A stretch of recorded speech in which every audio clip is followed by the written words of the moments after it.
vamos a leer la preciosa palabra de Dios. Es impresionante que nosotros tengamos acceso a ella, a su voluntad, y que la tengamos escrita y que el Señor la haya hecho de una manera sencilla para que todos nosotros la comprendamos. Gloria a Dios por eso. Y vamos a leer de Mateo capítulo 5. Vamos a leer los versos del 27 al 30. Mateo capítulo 5, versos 27 al 30.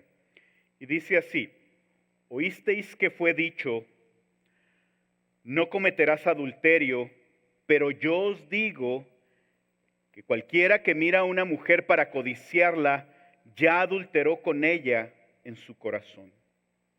Por tanto, si tu ojo derecho te es ocasión de caer, sácalo y échalo de ti, pues mejor te es que se pierda uno de tus miembros y no que todo tu cuerpo sea echado al infierno. Y si tu mano derecha te es ocasión de caer, córtala y échala de ti, pues mejor te es que se pierda uno de tus miembros y no que todo tu cuerpo sea echado al infierno. Vamos a orar. Padre, queremos darte la gloria y la honra, Señor. Bendito Padre, venimos delante de ti, necesitados de ti. Te pedimos que prepares nuestros corazones para entender claramente tu mensaje y que seamos, Padre, hacedores y no nada más oidores de tu palabra. Queremos pedírtelo y rogártelo en el precioso nombre de Cristo Jesús. Amén y amén. Si gustan ir pasando los niños y los maestros, muchísimas gracias. Muchísimas gracias por su servicio. Queremos decirles que van orados. Los domingos en la mañana que nos juntamos aquí en este salón, y el propósito es: la iglesia se une a interceder por la iglesia, a interceder por la gente nueva que está llegando, a interceder por la gente que va a servir en este día, por esos niños, por esos maestros. Y le damos muchas gracias a Dios por su bendición, por su cuidado. Y bueno, quiero comenzar comentándoles lo que una señora escribió en una ocasión en un libro sobre su hermanito Franklin. Dice: mi hermanito Franklin era pequeño y nos tenía todos en la casa de pelos, dice. El libro de James Dobson, titulado El niño con voluntad fuerte, perfectamente pudo haber sido su biografía. Muy voluntarioso Franklin. Una mañana, cuando mi madre nos llamó a todos a la mesa para el desayuno, Franklin se negó. Así es que ya pueden ver a la mamá de Franklin diciéndole: Franklin, ven para acá, siéntate. Y Franklin se quedó parado. Y le dice: Franklin, ven para acá, siéntate. Y Franklin se quedó parado. Entonces la mamá, aplicando técnicas estratégicas que aún se enseñan en Aguana, empezó a contarle del 1 al 3. Le dijo: te voy a dar hasta 3 para que te sientes, si no, vas a ver. ¿Ok? Franklin, 1. Franklin, 2. Franklin. Y en eso se sentó el niño. El niño sabía cómo le iba a ir si no se sentaba. Y estaba sentado con su cara enojada y dice el niño: mamá, sí me senté, pero por dentro estoy parado.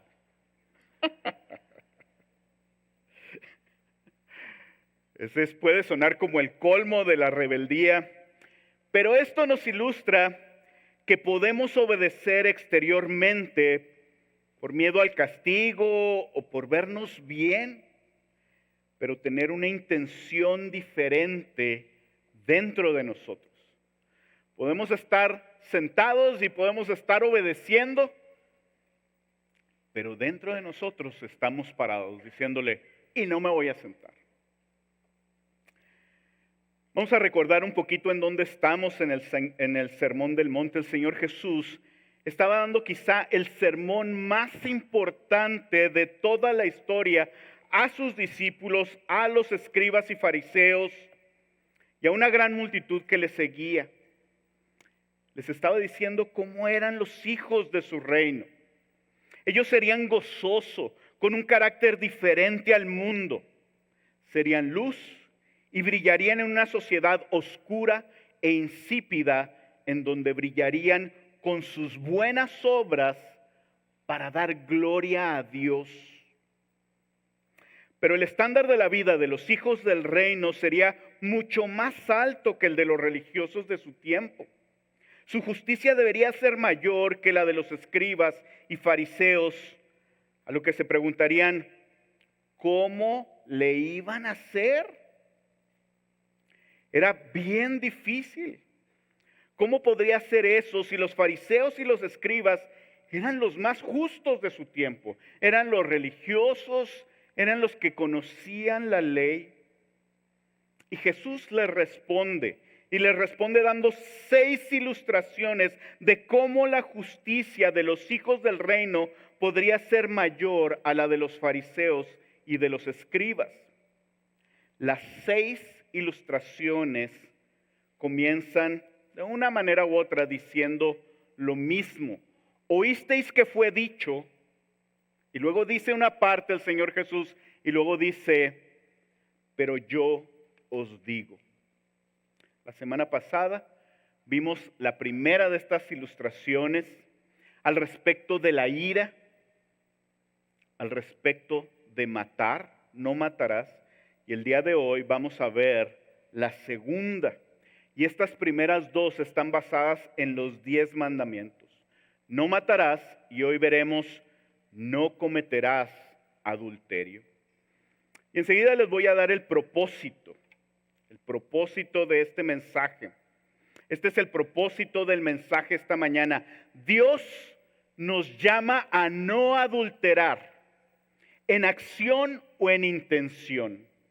Y nos enseña que el problema está en el corazón. Voy a repetirlo, está muy cortito. Dios nos llama a no adulterar en acción o en intención y nos enseña que el problema está en el corazón.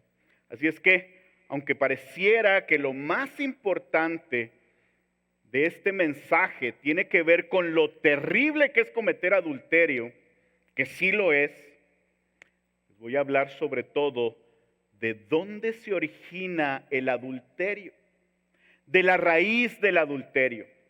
El título del sermón es, por tanto, el acto y la raíz del adulterio, y vamos a verlo en 3 puntos. Y el primer punto es la acción, el segundo es la intención y el tercero es la solución. La acción, que era el enfoque de los escribas y fariseos, la intención, que es el énfasis de Cristo en el texto, y la solución, donde veremos cómo Cristo nos llama a cortar de tajo.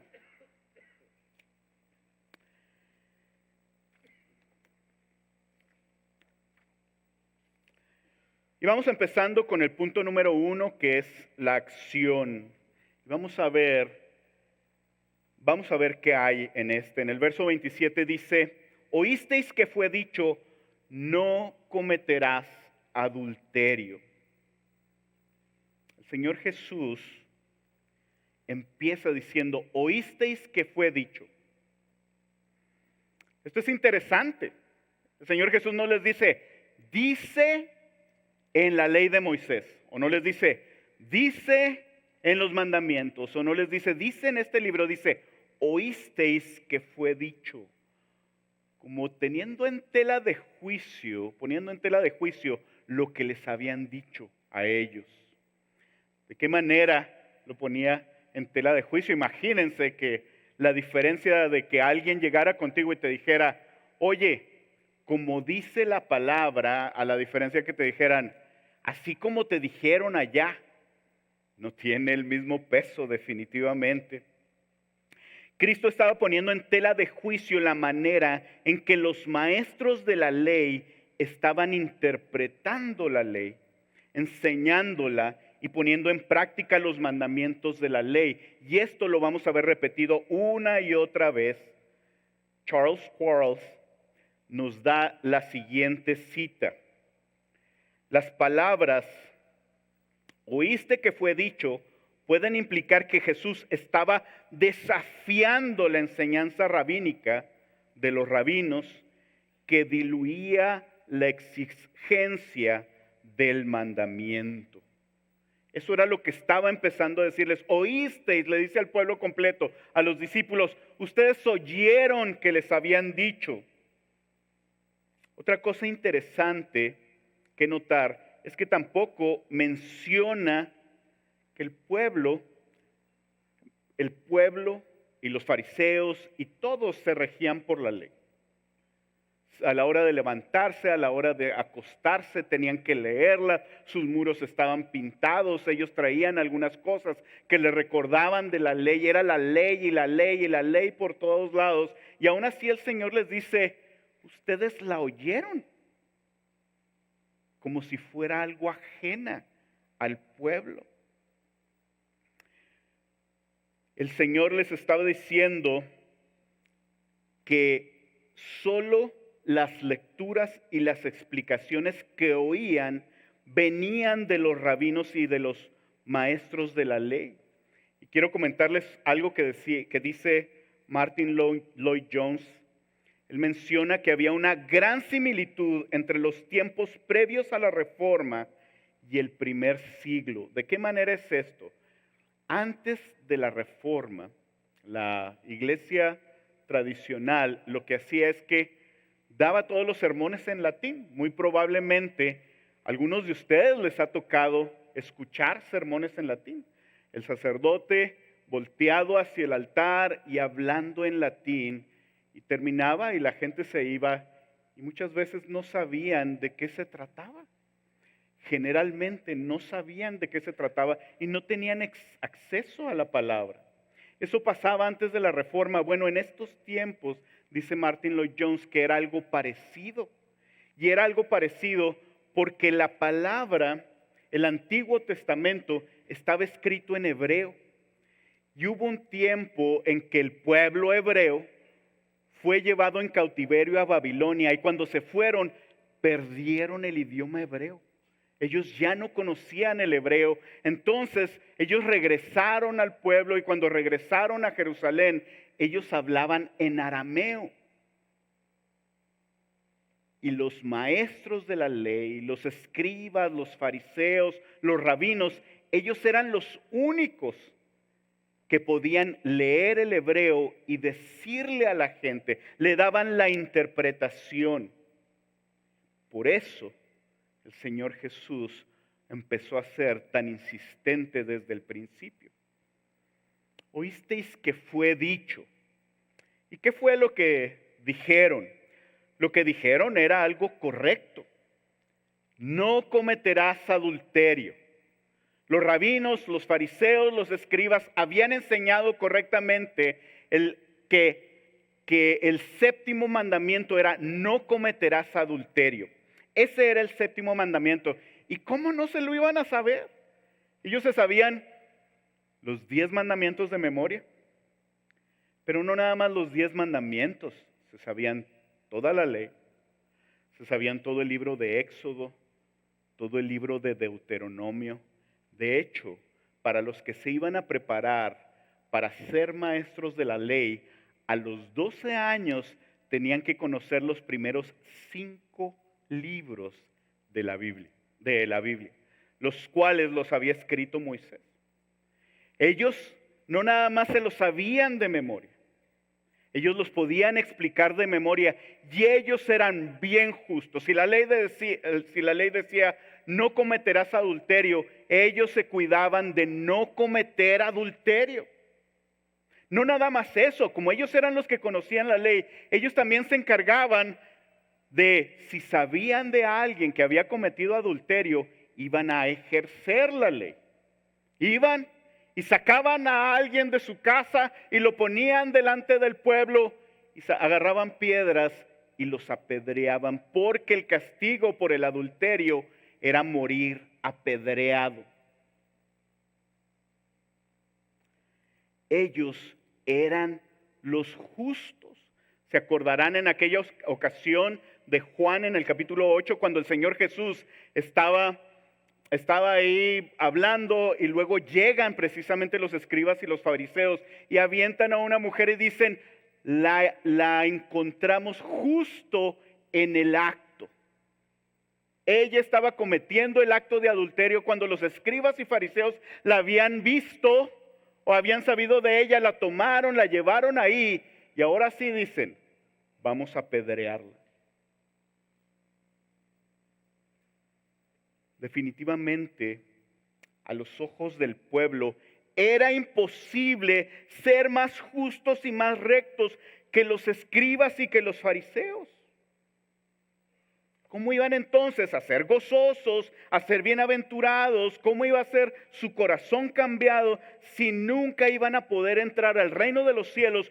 Porque su justicia nunca iba a ser mayor que la de los escribas y los fariseos. Empezó muy bien el sermón, pero el Señor les dice que su justicia tenía que ser, la justicia de ellos tenía que ser mayor a la de los escribas y los fariseos. Y ahí es donde dijeron, pues nunca, jamás, ni siquiera hemos podido leer lo que dice ahí. Entonces, Jesús, con autoridad, inmediatamente después de decir, oísteis que fue dicho, no cometerás adulterio, les dijo, pero yo os digo que cualquiera que mira a una mujer para codiciarla, ya adulteró con ella en su corazón. ¿Quién es este? ¿Quién es este que puede decir, lo que ellos dijeron no está completo? Yo les voy a decir. Pero no nada más eso.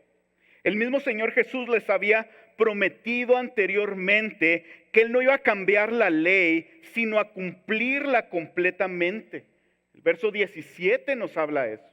Entonces el Señor Jesús les está diciendo, y yo no estoy cambiando la ley, pero yo se las estoy dando completa, como ellos no se las explicaron.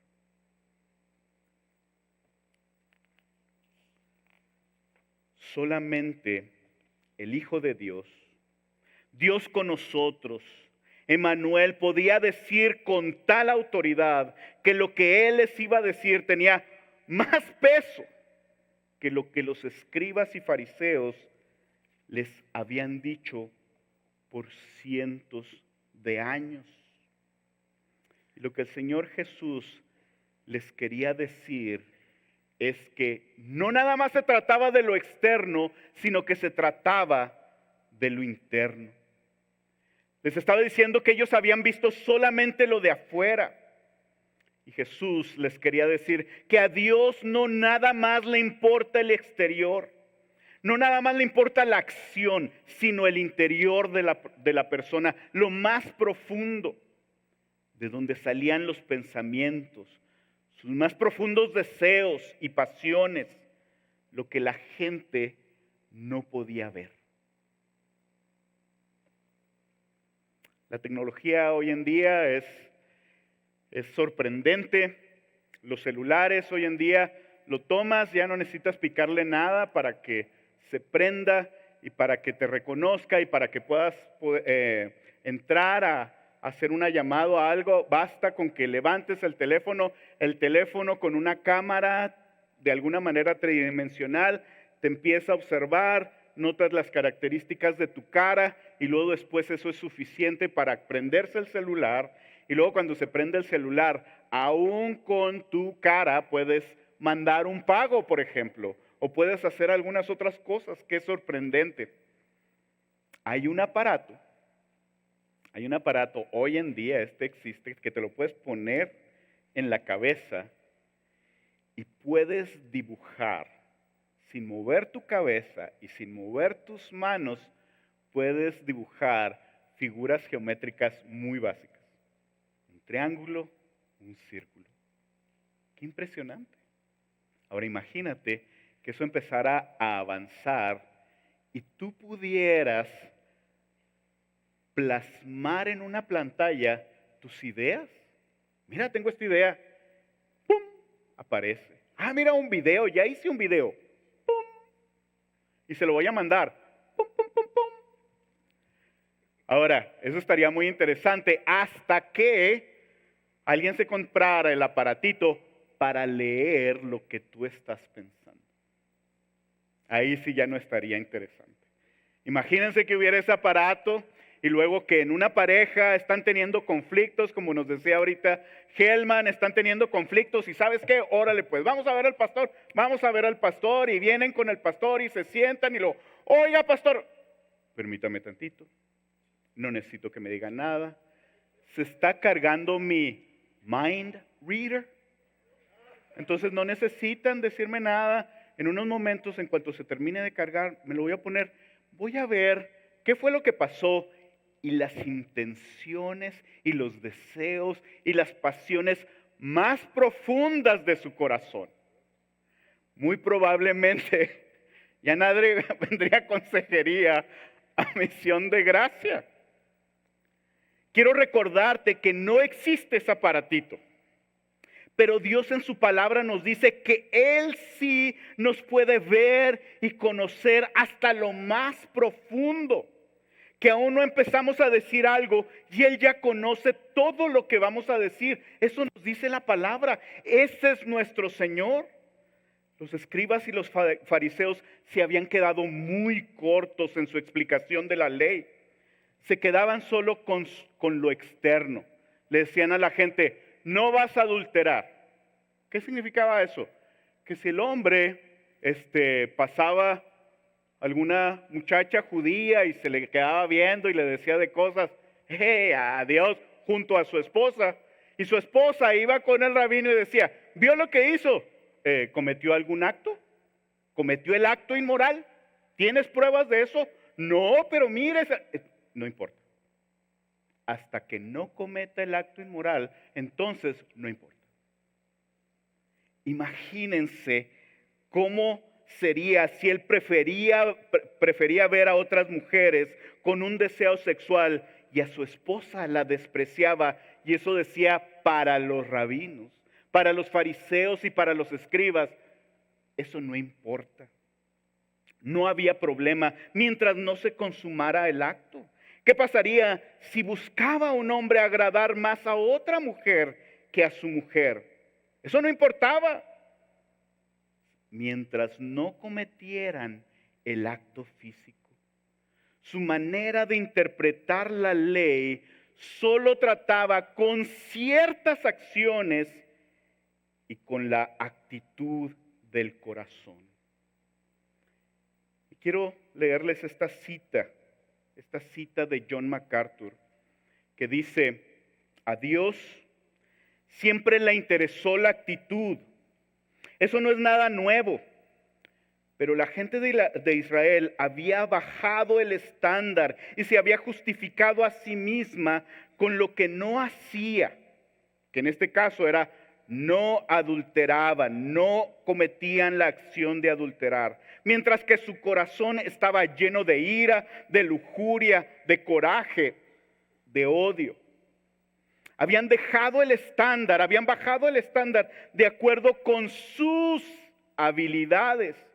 Y Cristo estaba poniendo la ley de nuevo en el lugar que le correspondía.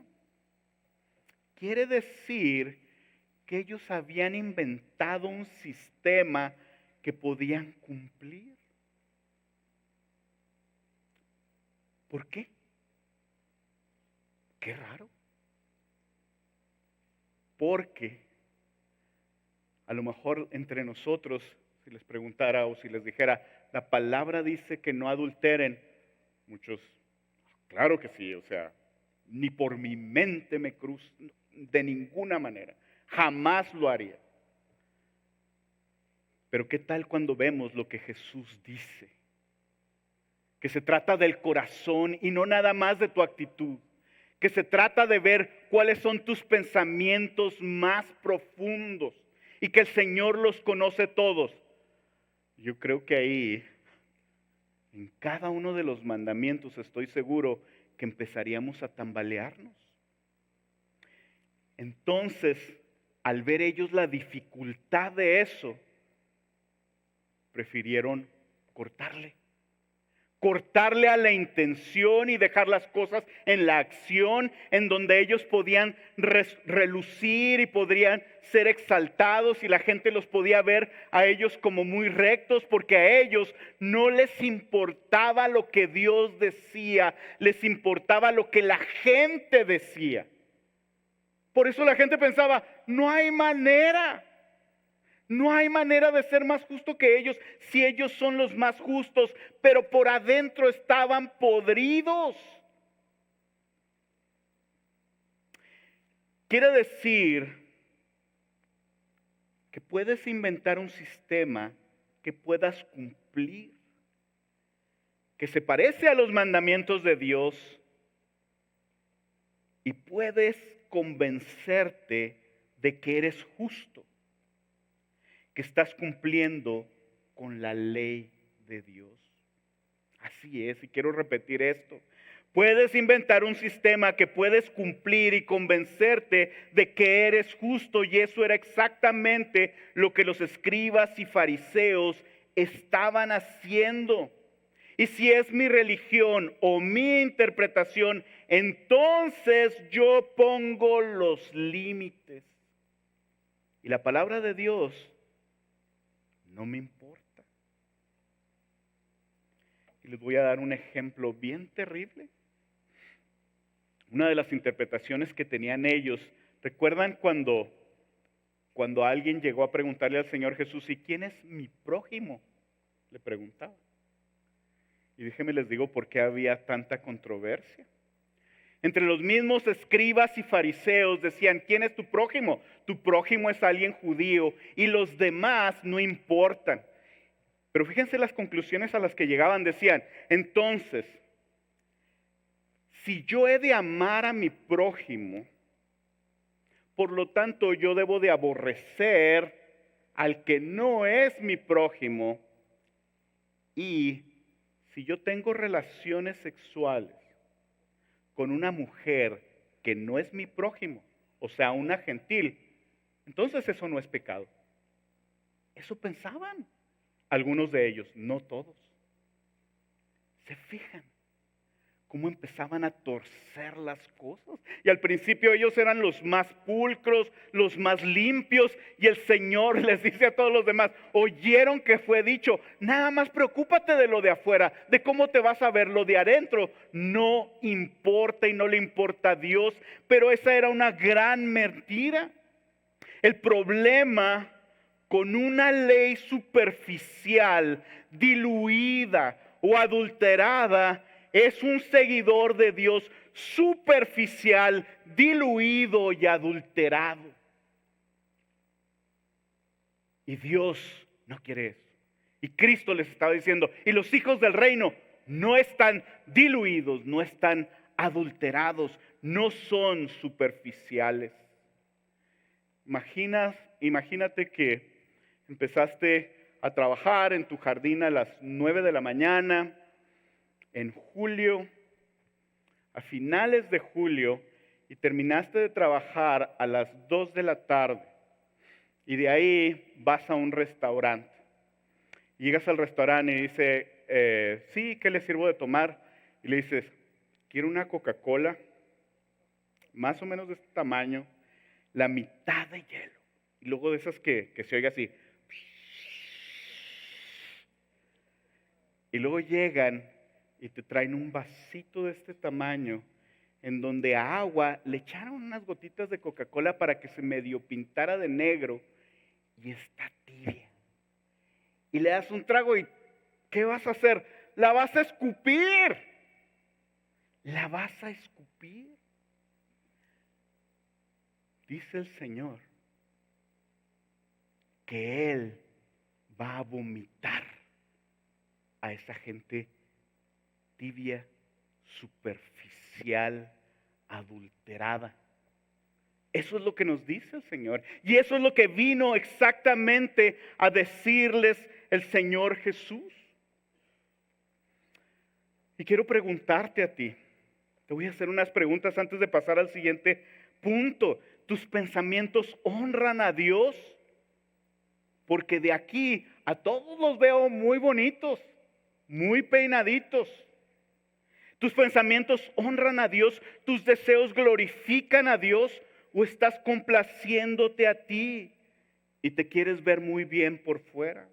A lo mejor te sientes justo y recto porque nunca has sido infiel, pero te estás texteando con una mujer o con un hombre que no es tu esposo o tu esposa y hablas cosas románticas, así como de juego. ¿Te estás dando cuenta de que a Dios no lo puedes engañar? Estando consciente de que Dios puede ver lo que hay en lo más profundo de tu corazón, ¿crees que tus pensamientos son olor fragante delante del Señor? ¿O tienes un exterior hermoso, limpiecito, brillante, pero un corazón podrido? Como punto número 2, esa era la acción. Los fariseos estaban concentrados en la acción, pero vamos a ver la intención. Que es al Señor, claro que le importa la acción, pero le importa el corazón. A Dios no le importa solo lo de afuera, lo que hacemos o dejamos de hacer. A Él le importa nuestro interior, lo más profundo de nosotros, nuestro corazón.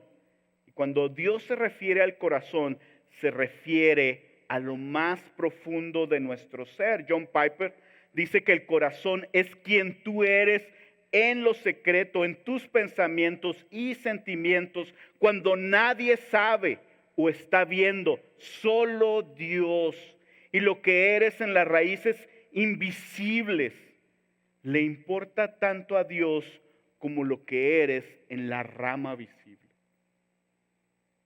Si puedes ver esta comparación, a Dios le importa tanto cómo se ve el arbolito por fuera, de cómo están las raíces adentro. Y quiero decirte algo. Si las raíces adentro están podridas, esto se va a podrir. Si las raíces adentro están cortitas porque no maduraron, en uno de los vientos de febrero y de marzo se va a caer ese árbol. Por eso al Señor le interesa lo de adentro.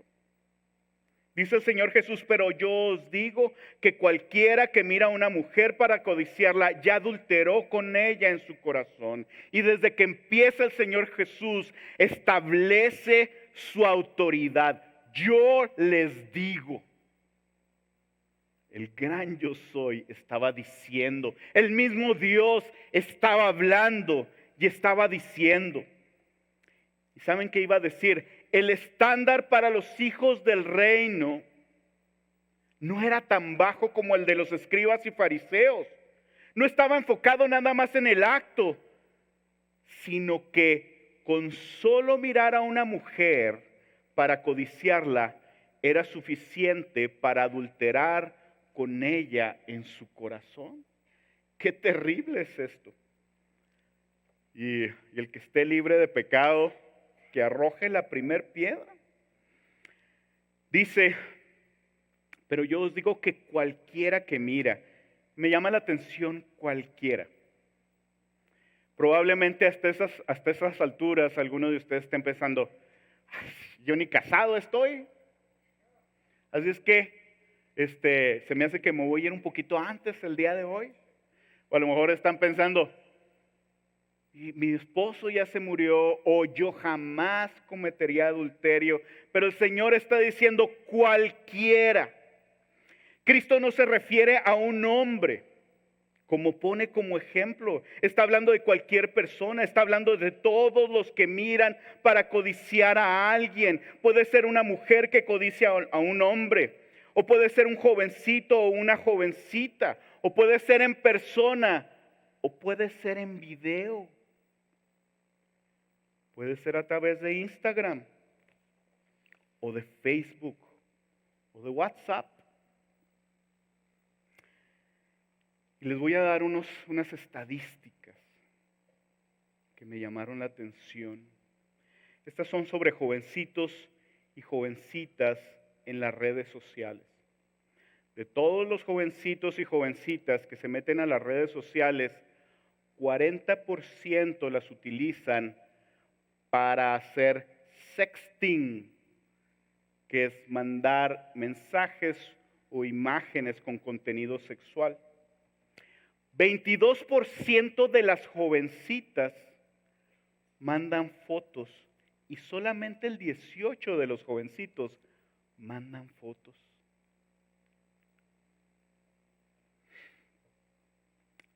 Estos jovencitos que están mandando esas fotos pueden ser acusados de tener pornografía infantil o de menores, porque aún pueden ser acusados por traer fotos de ellos mismos.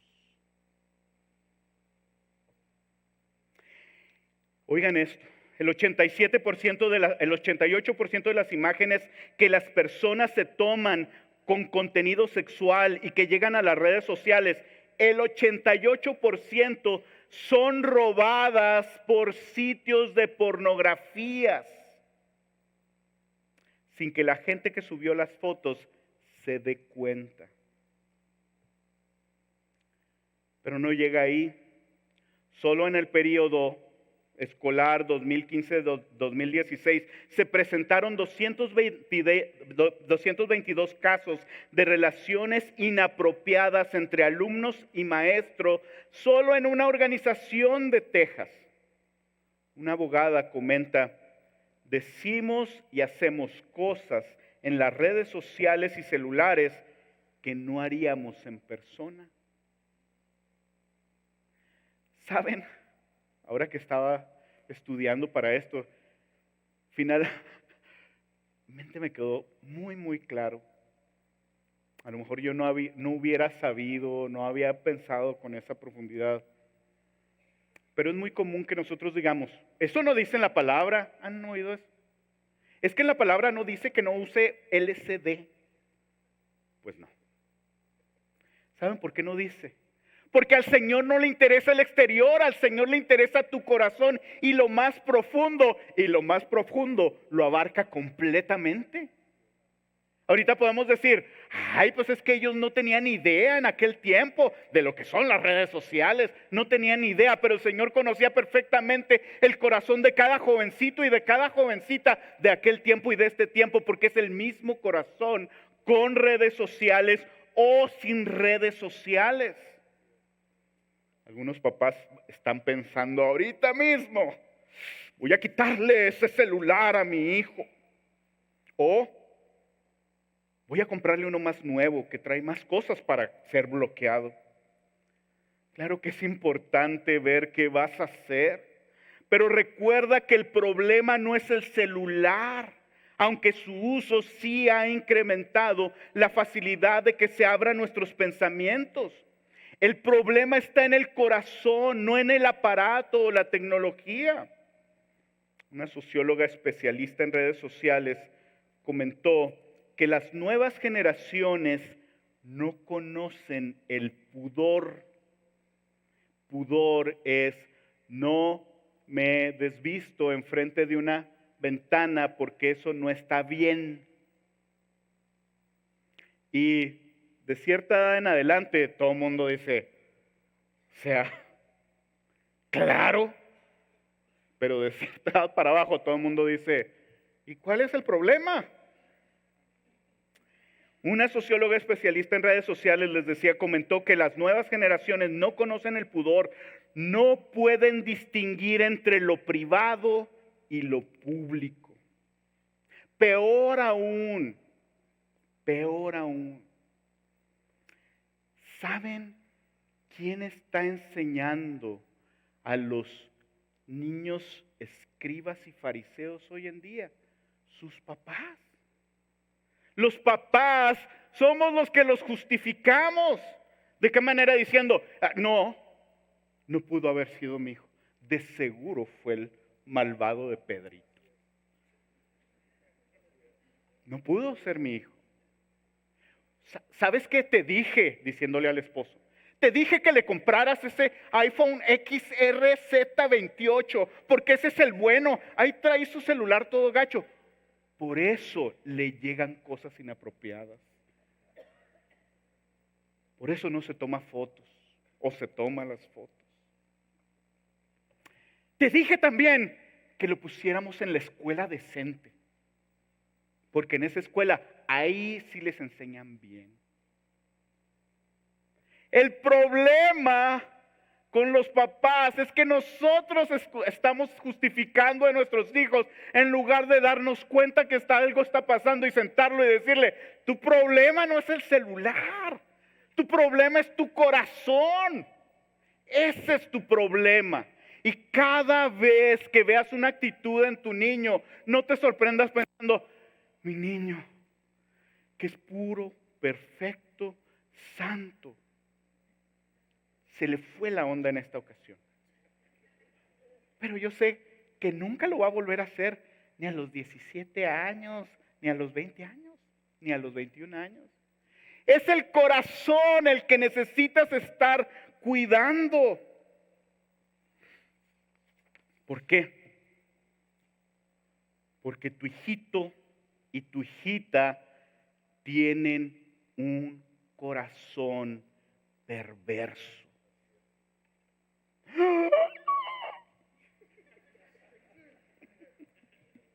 Qué bueno que no lo dije yo, porque me hubieran apedreado a la salida. Pero lo dice el Señor en su palabra en Jeremías 17:9. Engañoso es el corazón más que todas las cosas y perverso.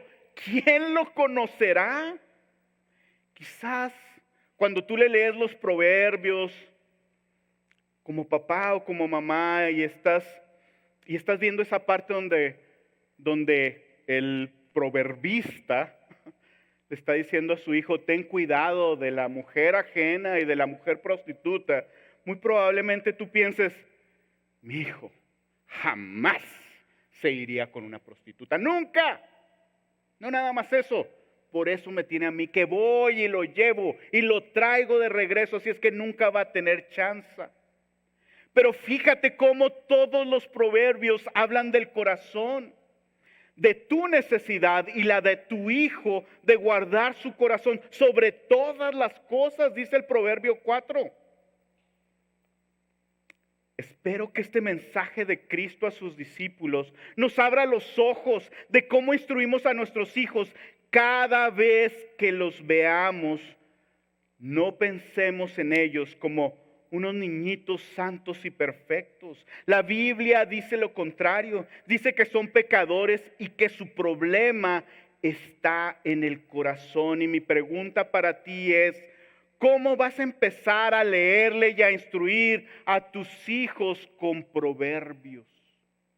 Le vas a decir, yo no sé si te vas a ir con una prostituta o no, pero quiero decirte que cuando te llegue una foto de tus compañeros, de una compañerita, y tú la veas y la guardes y la vuelvas a prender y la vuelvas a abrir, tú estás adulterando con ella en tu corazón. Dice Proverbios 2, cuando la sabiduría entrara en tu corazón y la ciencia fuere grata a tu alma. Y dice después, dice, la discreción te guardará, te preservará la inteligencia. Tú quieres que tu hijo, no quieres que tu hijo se vea perfecto por fuera. Tú quieres que tu hijo sea perseverado en inteligencia y que tenga una discreción y un discernimiento, que sepa decir, yo porque tengo temor de Dios, yo no voy a hacer eso. Y estoy tomando esa decisión. ¿De qué está lleno el corazón de tu hijo o tu hija? Pero pastor, no se preocupe por mí. Mi hijo está muy chiquito para entender esas cosas. Bitdefender, que es una compañía que hace software antivirus, dice que el 22% de los niños menores a 10 años ven pornografía en internet. El 22% de los niños menores de 10 años. Y no quise poner el término que ponen, aunque se los voy a decir, dice el 22% de los niños menores a 10 años consumen pornografía en el internet. ¿De qué se está llenando el corazón de tu hijo o de tu hija? ¿Tú lo sabes? Ni sale. Se la pasa 6 horas metido en su cuarto. ¿Cómo va a hacer algo malo? Pero el Señor no se queda en decirnos que cualquiera, dice cualquiera que mira a una mujer para codiciarla, ya adulteró con ella en su corazón. Y quiero decirles qué significa mirar, ver a una mujer o que una mujer vea a un hombre no es pecado. El pecado radica en la codicia, en desear con lujuria a esa mujer o ese hombre. Y les voy a dar una cita de Charles Quarles y dice: la mirada, a la que se refiere aquí en Mateo 5:28, la mirada es persistente. El presente participio puede traducirse en cualquiera que continúe mirando. Esto es, y se me hizo muy buena, recortar a alguien con lujuria. O sea, creo que no puede haber una definición más clara que es. ¿Estás viendo a alguien o estás recortando a alguien con lujuria? También él comenta, dice, la mirada lujuriosa fija los ojos en otra persona y la utiliza o lo utiliza para estimular su imaginación sexual. Entonces, el mirar no es pecado. El pecado es la codicia, codiciar a esa persona. Ese es el pecado. Tampoco el ser tentado es pecado. La palabra dice en Santiago 1:12, dice, bienaventurado el varón que soporta la tentación, porque cuando haya resistido la prueba recibirá la corona de la vida que Dios ha prometido a los que le aman. La tentación no es pecado y vamos a tener tentación todos nosotros. La pregunta es si nosotros la vamos a soportar. Y les voy a dar una cita de Sugel Michelén. Dice, ser tentado no es lo mismo que ceder a la tentación. Ser tentado no es lo mismo que ceder a la tentación. Uno de los actos más conocidos de adulterio fue el del rey David. El problema de David no fue que miró a Betsabé. El problema de David tampoco fue que fue tentado porque ella era muy hermosa. El problema tampoco fue que fue tentado porque la imprudente de Betsabé se estaba bañando en un área donde se podía ver. El problema de David fue que vio, fue tentado y dijo, ¿me la traen por favor? Ahora, David pudo no haber cometido el acto. Pudo nada más haberse quedado ahí en la terraza. ¿Quién lo iba a ver? Todos sus soldados andaban allí en la guerra. Mira nomás. Y eso era suficiente para pecar en su corazón. Es más, pudo haberse dado la vuelta y meterse y seguir pensando, ¿voy o no voy? ¿La pido o no la pido? Es que sí, híjole, y si estuviera aquí, eso es suficiente para pecar en tu corazón, para adulterar en tu corazón. Quiero darles otra cita de A.W. Pink. Y antes de esto quiero decirles que la tentación sexual y la lujuria no son exclusivos de los hombres. El Señor Jesús utilizó esto como ejemplo, pero es impresionante la cantidad de mujeres que cometen adulterio o que hoy en día dejan a sus esposos por alguien más y aún les dejan a sus hijos. Es impresionante. Aún así, esto no es nuevo y el ejemplo es la esposa de Potifar que deseaba a José. A.W. Pink nos da esta cita y parte de la cita va a salir allá enfrente y yo les voy a seguir leyendo porque estaba larga la cita. Dice, si una mirada con lujuria es un pecado tan grave, entonces aquellas mujeres, pudiéramos ponerle ahí, entonces aquellas que se visten y se exponen con el deseo de ser admiradas y ser codiciadas, no son menos, quizás sean aún más culpables. En este caso, sigue diciendo Pink, no está ahí en sus hojas. En este caso, no es solo algo muy común que cuando el hombre peca, no solo es muy común que el hombre peque, pero que sean las mujeres las que están viendo cómo lo tientan. ¿Qué tanto entonces será la culpa de la gran mayoría de las mujeres modernas, quienes deliberadamente buscan el despertar las pasiones sexuales de hombres jóvenes? ¿Y qué tanto más será la culpa de la mayor parte de las mamás por permitirles ser tentadoras de codicia? Ahora, pudiéramos pensar, qué moderna esta cita. No, A.W. Pink la escribió en los 50. Y tú me puedes decir, pero pastor, la tentación es mucha. Primera a los Corintios 10:13 dice, no os ha sobrevenido ninguna tentación que no sea humana, pero fiel es Dios que no os dejará ser tentados más de lo que podéis resistir, sino que dará también juntamente con la tentación la salida para que podáis soportar. Si estás viendo pornografía o mandando fotos por internet y piensas que no pasa nada, yo sí quiero decirte, el Señor lo sabe.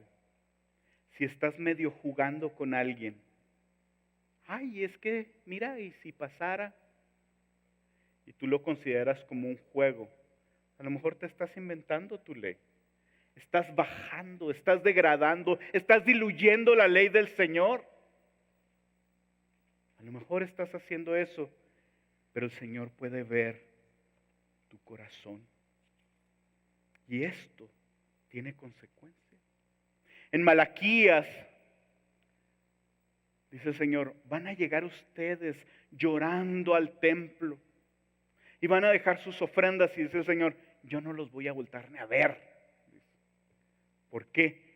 Porque deshonraste a la mujer de tu juventud. ¿Tú crees que no hay consecuencias de lo que Dios sí se da cuenta? En el punto número 3, quiero decirte que hay una solución y que el Señor no la dice. En este punto podrás estar pensando, pero es imposible entonces seguir a Cristo. Pero Él nos da una solución, dice el verso 29. Por tanto, si tu ojo derecho te es ocasión de caer, sácalo y échalo de ti, pues mejor te es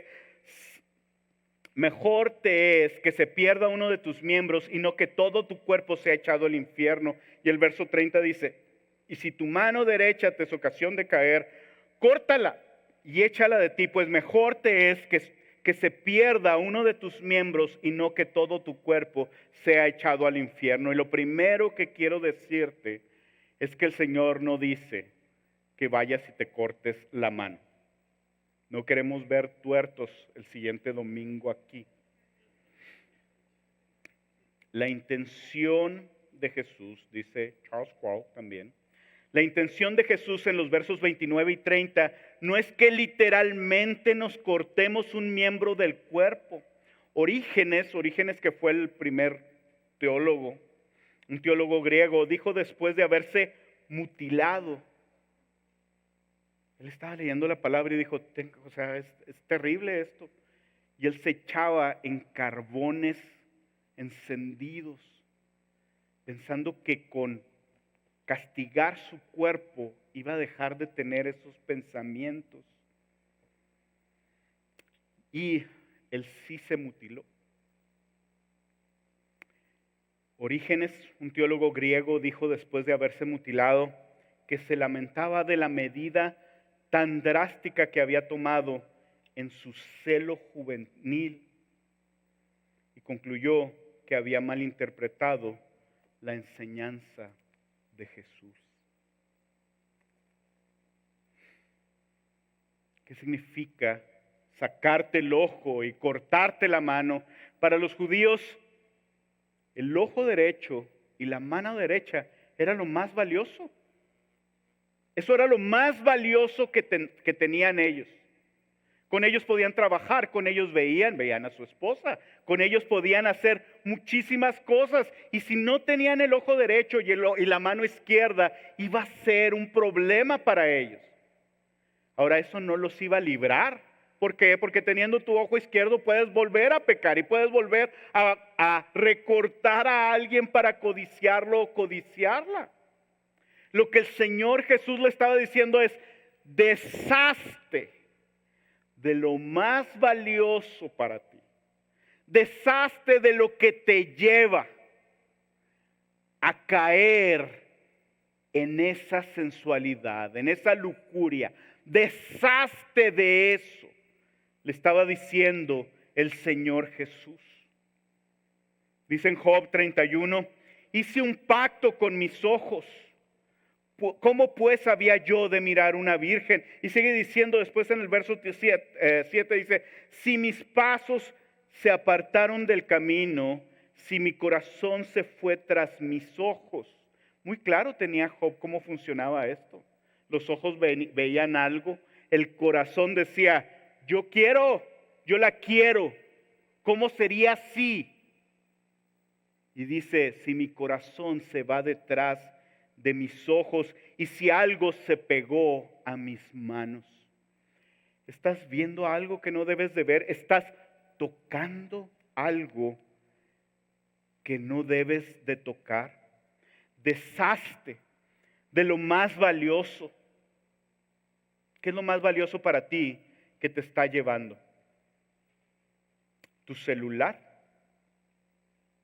¿Tu trabajo? En el que hay una compañera con quien estás flirteando. ¿El internet en tu casa? No, ¿cómo voy a quitar el internet? Mis hijos jamás en la vida van a poder hacer su tarea y entonces van a vivir una vida pobre y miserable.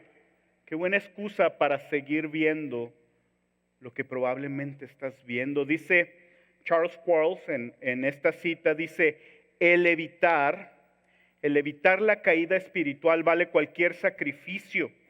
No importa cuán grande este sea. Y te voy a dar el ABC de cómo cuidarte. Acércate a Dios. Estás batallando. Acércate a Dios. Acércate a tu esposo o a tu esposa. Quiero pedirte oración. Estoy batallando con esto. Por favor, esposas, aprecien cuando un marido se acerca y dice, estoy batallando con esto. Ora, por favor, por mí. Pónganse a orar los dos. Toman decisiones al respecto de eso. Acércate a un hombre o a una mujer maduros. Acércate a tus pastores. Acércate a tus líderes. Acércate. B, echa a la basura. Eso sí puedes ir a hacerlo ahorita mismo. Echa tu celular de una vez a la basura. Cómprate uno que no puedas ver nada. Echa a la basura las cosas que te están provocando. ¿Pero cómo? Esto es lo más valioso que tengo yo. Échalo a la basura. Es mejor que eches eso a la basura a que tú completo te vayas al infierno. Y corre, huye. Hace un tiempo veía un video bien terrible cuando estaba la violencia en México. Normalmente no me llegan videos y alguien me mandó eso y tenía que ver con la violencia precisamente. Y está un joven en el lobby de un centro comercial en México y va pasando y llega un muchachito y le dice, no se oye porque es la cámara de ahí del lugar y le pide el celular y el jovencito lo agarra el celular y se ve que le dice que no y el otro jovencito saca una pistola. Y ¿saben qué hace? Se voltea y el otro jovencito le da un balazo y agarra el celular y el jovencito todavía en el piso con un balazo no lo soltaba. Lo mató. Lo mató. Corre, avienta las cosas, corre, sal corriendo al lado opuesto. Huye como José huyó. Huye y corre, que no te dé vergüenza. Que tus amigos te digan, mira, ay, sí, ¿a poco no aguantas estas cosas? Oye, corre, le dice el apóstol Pablo a Timoteo, huye también de las pasiones juveniles y sigue la justicia, la fe, el amor y la paz con los que de corazón limpio invocan al Señor. Dice Proverbios 6:27, tomará el hombre fuego en su seno sin que sus vestidos ardan. Corre de la tentación. Dios nos llama a no adulterar en acción o en intención. Y nos enseña que el problema está en el corazón. Al ver lo imposible que es ser siempre justo, recto y perfecto, nos lleva a darnos cuenta cuando vemos, pues es que esto es imposible. Nos lleva a darnos cuenta que necesitamos un corazón nuevo. Y quiero decirte que el Señor había prometido un corazón nuevo y ser llenos del Espíritu Santo desde Ezequiel. Y nosotros vemos esa promesa cumplida en Jesús. Si tú eres hijo de Dios, si tú le entregaste tu vida a Él, tú tienes un corazón nuevo. Y tu corazón nuevo no corre como antes a buscar cómo saciarse más de lujuria. Tu corazón nuevo corre al otro lado. Tiene miradas, tiene tentaciones, pero huye, tira las cosas, se aleja, busca el amor, busca al Señor. Eso es lo que tu corazón nuevo hace. Y quiero leerles esta cita de Charles Quarles. Dice, la clave de la pureza sexual es buscar un corazón circuncidado. Y aquí vienen las citas para que las vean, por favor. Deuteronomio 10:16, 3 al 6. Un corazón en el que la ley santa de Dios está grabada. Jeremías 31 al 34. Un corazón nuevo. Ezequiel 36, 24 al 27. Un corazón que es puro. Mateo 5:8. Solo Dios puede dar ese corazón al cumplir la promesa de su nuevo pacto, la promesa que forma el fundamento teológico de las demás radicales, de las demandas radicales del Sermón del Monte, que nos está diciendo, si no tenemos un corazón nuevo, no vamos a poder hacer nada con el Sermón del Monte. Vamos a oír cosas, podemos esforzarnos, pero lo más que vamos a poder hacer es por encimita, nada más. Si tú no conoces al Señor, quiero decirte que el infierno del que Jesús habla es real. Es completamente real. Y quiero decirte que un día o una semana o mucho tiempo de pasártela mal en esta vida no se compara con una eternidad en el infierno. Y quiero decirte que aunque tú crees que no pasa nada, y te voy a dar un ejemplo muy rápidamente, me llamó la atención cuando estaba leyendo sobre esta mujer adúltera en Juan 8, donde dice que llegaron los escribas y fariseos que la habían agarrado en el acto y que la aventaron. Y yo me pregunté, ¿y dónde estaba el Señor con el que estaba cometiendo el acto? ¿Por qué no llevaron a dos? Pues si los cacharon. No sé, a lo mejor era amigo de los escribas y fariseos, yo no sé. Pero quiero decirte algo, si tú piensas que eres como ese hombre, ya me salvé, mira, ni siquiera salió aquí en la foto, ni en la Biblia, ni nada. Tarde o temprano vas a pagar, porque Jesús sí sabe, Dios sí se da cuenta de lo que tú estás haciendo. Y aunque tú creas que no está mal delante de Él. Y yo te animo ahora a que te arrepientas. Si no has podido dejar la pornografía, arrepiéntete de tu pecado, ven a Él. Si tu matrimonio se está destruyendo, porque te voy a garantizar que se va a destruir si sigues con eso. Pero lo que necesitas no es quitar la pornografía, necesitas un corazón transformado que anhele a Jesús. Eso es lo que necesitas, y a eso te estoy invitando en este día. Necesitas un corazón nuevo y solamente Jesús te lo puede dar. Si tú eres creyente y tu ley es superficial, a lo mejor tú eres como esos escribas y fariseos que llevaron a la mujer, que se sentían completamente justos y dijeron, ella es la pecadora. Ten mucho cuidado. El Señor te habló ahora y te habló bien duro. Ven delante de Él, arrepiéntete. Huye, acércate a Él, echa las cosas a la basura, corre de la tentación.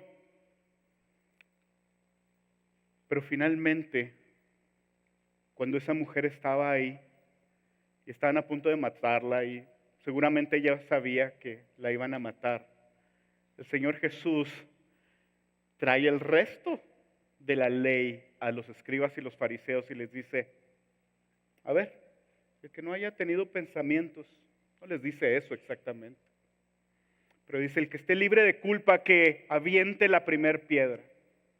A ver, ¿quién? Y todos se fueron, y esa mujer, ese mismo día, conoció al Señor. Y el Señor le dijo, vete y no vuelvas a pecar.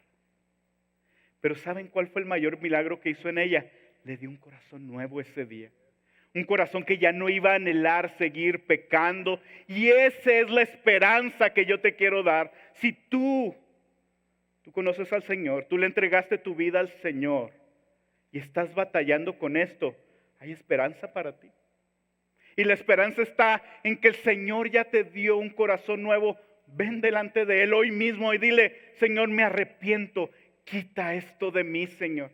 Quiero ser lleno de ti y quiero desechar y deshacerme de todos esos pensamientos de lujuria que son adulterio para ti. Vamos a orar. Bendito Señor, te alabamos y te exaltamos, Señor. Gracias, porque a través de tu palabra podemos conocer tu corazón, Señor, y saber que tú has transformado el nuestro para que se parezca cada vez más a ti, para que sea este corazón nuevo, Señor, igual al de Cristo Jesús. Gracias, Señor. Reconocemos, Padre, que pasamos por tiempos de tentación, Señor, que nosotros seamos los que resisten la tentación, Señor, y que delante de la gente no nos presentemos muy bien estando podridos por dentro, Señor. Queremos ser de los que están completamente limpios por dentro, por tu gracia y por tu misericordia, y que por fuera se nos note el gozo de ser libres en ti y de haberte visto por tener un corazón limpio. Te alabamos y te exaltamos, Señor, en el nombre precioso de Cristo Jesús. Amén y amén.